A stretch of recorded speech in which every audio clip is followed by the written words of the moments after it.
যুক্তরাষ্ট্রের যুদ্ধজাহাজ হামলার চূড়ান্ত নির্দেশ দিলেন খামেনি। হরমুজ প্রণালী এখন মরণ ফাঁদ। যুক্তরাষ্ট্রের পালানোর পথ এখন পুরোপুরি বন্ধ। কারণ ইরানের নেতা আয়াতুল্লাহ আলী খামেনি একেবারে প্রকাশ্যে যুক্তরাষ্ট্রের জাহাজগুলোকে হামলা করে পরপারে পাঠানোর চূড়ান্ত সিদ্ধান্ত নিয়েছে। সেই সঙ্গে অর্ধেক হরমুজ প্রণালীও এখন পুরোপুরি বন্ধ করে দেওয়া হয়েছে। পেন্টাগনের কপালে চিন্তার ভাঁজ ফেলে ট্রাম্প প্রশাসনের ঘুম হারাম করে দিয়েছে তেহরান। এতদিন যারা ইরানকে হালকাভাবে নিচ্ছিল তারা এখন হাড়ে হাড়ে টের পাচ্ছে যে পারস্যের এই বাঘের সঙ্গে দুশমনি করা কত বড় ভুল ছিল। ইরানের সর্বোচ্চ নেতার এক হুঙ্কারে মধ্যপ্রাচ্যের সমীকরণ এখন পুরোপুরি উল্টে গেছে। সারা দুনিয়া যখন ভাবছিল ইরানের নেতারা হয়তো ভয়ে গর্তে লুকিয়ে থাকবেন, ঠিক তখনই ঘটল এক অবিশ্বাস্য ঘটনা।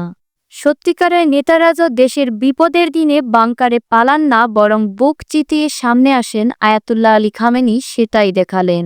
যুক্তরাষ্ট্রের গোয়েন্দারা যখন তাকে হন্য হয়ে খুঁজছে, তখন তিনি কোনো তোয়াক্কা না করে সোজা জনগণের সামনে এসে দাঁড়ালেন। ট্রাম্প প্রশাসন ভেবেছিল একটু ধমক দিলেই ইরান চুপসে যাবে, কিন্তু হলো তার উল্টোটা। খামেনি প্রকাশ্যে এসে জানিয়ে দিলেন এখন আর ভয় পাওয়ার সময় নেই, এখন সময় হলো উচিত শিক্ষা দেওয়ার।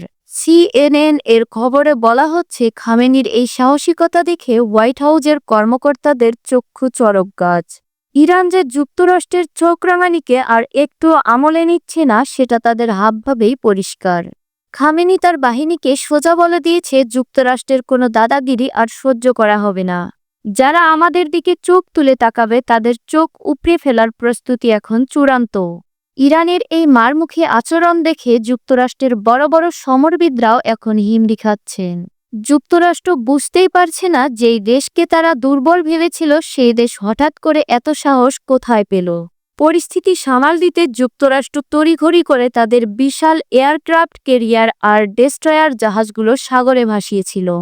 তাদের প্ল্যান ছিল এই বিশাল সব জাহাজ দেখে ইরান ভয়ে পিছিয়ে যাবে। কিন্তু ইরানের এলিট ফোর্স IRGC তো আগে থেকেই কোমর বেঁধে মাঠে নেমে আছে। তারা যুক্তরাষ্ট্রের এই জাহাজগুলোকে এখন লোহার জঞ্জাল ছাড়া আর কিছুই মনে করছে না। ইরানের কাছে থাকা ভয়ঙ্কর সব মিসাইল আর ড্রোনগুলো এখন সাগরের দিকে মুখ করে আছে।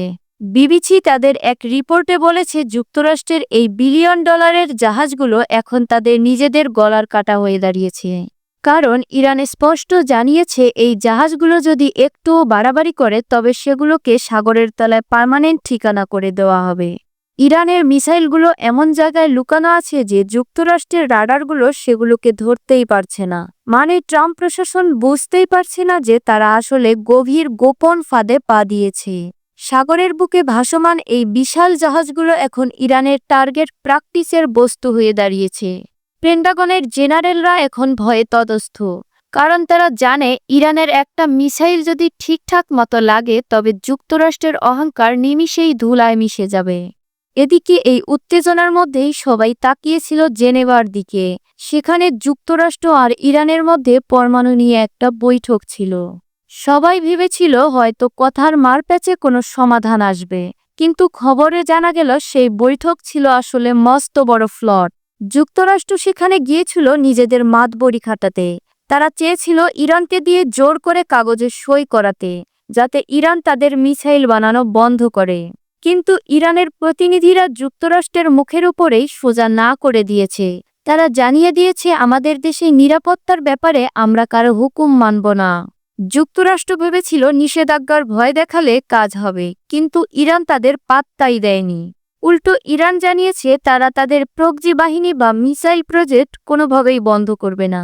উল্টো যুক্তরাষ্ট্রকে খালি হাতে চরম লজ্জা নিয়ে ফিরতে হয়েছে। যে ট্রাম্প প্রশাসন ভেবেছিল ইরানকে বশে আনবে, এখন তারাই আলোচনার টেবিলে ইরানের কাছে নাস্তানাবুদ হয়ে ফিরেছে। ইরান বুঝিয়ে দিয়েছে তারা আর আগের মতো নেই। এখন তাদের সাইজ করতে গেলে উল্টো নিজেদেরই সাইজ হয়ে যেতে হবে। জেনেভার এই ব্যর্থতা যুক্তরাষ্ট্রের জন্য এক বড় অপমান হয়ে দাঁড়িয়েছে। তবে সবচেয়ে বড় খেলাটা শুরু হয়েছিল হরমুজ প্রণালীতে। ইরান চুপিসরে এই জলপথের অর্ধেকটা পুরোপুরি ব্লক করে দিয়েছে, আর এটাই এখন যুক্তরাষ্ট্রের জন্য সবচেয়ে বড় মাথাব্যথার কারণ হয়ে দাঁড়িয়েছে। ইরান নিরাপত্তা অজুহাত দিয়ে ওখানকার সব জাহাজে তল্লাশি চালাচ্ছে। বিশেষ করে যুক্তরাষ্ট্রের বন্ধু দেশগুলোর জাহাজ পেলেই সেগুলোকে আটক করে দিচ্ছে। ইরান বলছে আমরা চেক করছি জাহাজে অস্ত্র আছে কিনা, কিন্তু আসল ঘটনা হলো ইরান যুক্তরাষ্ট্রকে অর্থনৈতিকভাবে পঙ্গু করে দেওয়ার ছক আঁকছে। আল জাজিরার মতো মিডিয়াগুলো বলছে এই রাস্তা বন্ধ থাকলে তেলের বাজারে আগুন লেগে যাবে, আর তেল না পেলে যুক্তরাষ্ট্রের অর্থনীতি একদম বসে যাবে। ট্রাম্প প্রশাসন এখন উভয় সংকটে। তারা যদি ইরানের উপর হামলা করে তবে তেল আসা পুরোপুরি বন্ধ হয়ে যাবে, আর তেল বন্ধ হলে যুক্তরাষ্ট্রের পেট্রোডলার ব্যবস্থা ভেঙে পড়বে। মানে ডলারের দাম পড়ে যাবে এবং যুক্তরাষ্ট্রের ক্ষমতা কমতে শুরু করবে। ইরান খুব বুদ্ধি করে এই চাল চেলেছে। তারা জানে যুক্তরাষ্ট্রের দুর্বল জায়গা কোনটা, তাই তারা সরাসরি যুদ্ধ না করে ইরান এখন যুক্তরাষ্ট্রের টুটি চেপে ধরেছে। ইরানের এই অনড় অবস্থা দেখে মধ্যপ্রাচ্যের অন্য দেশগুলো এখন চুপ হয়ে গেছে। যুক্তরাষ্ট্রের ক্ষমতার দম্ভকে মাটির সঙ্গে মিশিয়ে দিতে তেহরান যে পণ করছে তার বাস্তবায়ন এখন আমরা নিজের চোখেই দেখতে পাচ্ছি। মধ্যপ্রাচ্যের আকাশ এখন বারুদের গন্ধে ভারী হয়ে আছে, আর সাগরের জল উত্তাল হয়ে আছে চূড়ান্ত এক ফয়সালার অপেক্ষায়।